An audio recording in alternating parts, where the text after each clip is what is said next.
In this video, we are going to learn how to deal with these physics exam repeated questions under the subtopic transistors in electronics. So we have 13 questions to practice with for this subtopic transistors. So let's get started.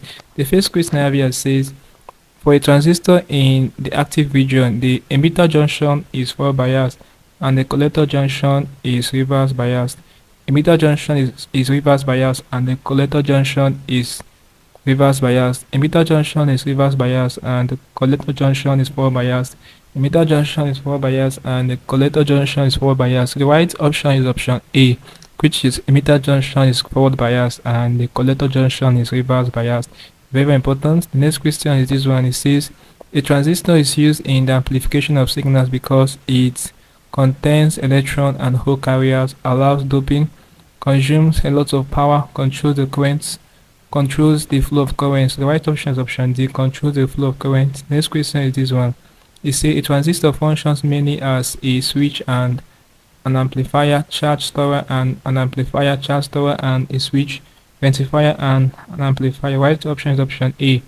It functions as a switch and an amplifier.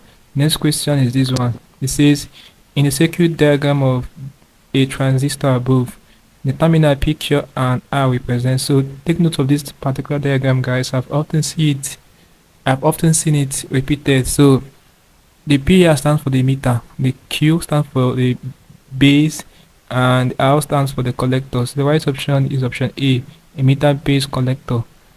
Okay, next question is this one. It says which of the following diagrams represent correctly an NPN transistor. So like, pay attention to this diagram as well. So the right one that represents an NPN transistor is here, where the flow of current is pointing towards the emitter. That's this option B. The flow of current here is pointing downward towards the emitter, E. Okay, so the right option is option B. The next question is this one. It says which of the above are the uses of a transistor?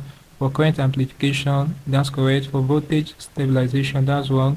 For power amplification, that's correct. As a switch, that's correct. So the right option will be the one that has I, and IV. That's option A. It's the right option here. Next question will be this one. It says when the base current of a common emitter transistor is kept at 0, it operates in the saturation region, cutoff region, active on region, breakdown region. The right option is option B, which is cutoff region. Take note of this. Next question is this one. So guys, before we attempt this question, if you are new to the channel, ensure that you are subscribed to this channel for more of our videos. Really appreciate this. So this question says in the circuit diagram of the transistor above, the terminals P, Q, and R represent. We have already answered this question. So they represent emitter, base, and collector. The right option here is option D. Next question will be this one. It says in a common emitter configuration, the output voltage through the right option here is option B, which is collector. Take note of this question, guys. So in a common emitter configuration, the output voltage is through the collector. The next question is this one. It says which of the graphs below shows the characteristics of an IV transistor? So the right graph here is option C. This is a graph that depicts it. Okay, next question is this one. It says a typical transistor characteristic is represented as. So the right graphical representation here is this option C. Take note of it. Next question is this one. It says in a common emitter configuration, the output voltage is through that. We have already answered this question. Is through the collector. Option C, the right option here. Lastly, before I end this video, is this question. It says transistors are used for the conversion of AC to DC. No identification of signals, no amplification of signals. That's correct. Right option is option C, amplification of signals.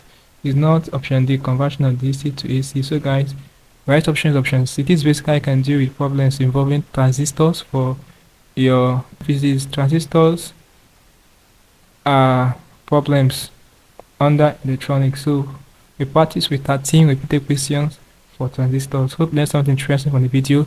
Let's go to the video, guys. If you are new to the channel once more, ensure that you are subscribed to this channel by hitting subscribe button for more of our videos. Also like, share, and comment on this video. Tell me how you feel, what I learned from this video. If you seem to have any specific questions to ask regarding what I talked about in this video, feel free to leave a question in the comment section below, and I'll ensure to give you a response. Also ensure that part of the channel membership by clicking on the join button, where you'll be receiving special information and help to simplify your academic problem. Having known that, click on the screen above and I will see you in the next video. Thanks for watching.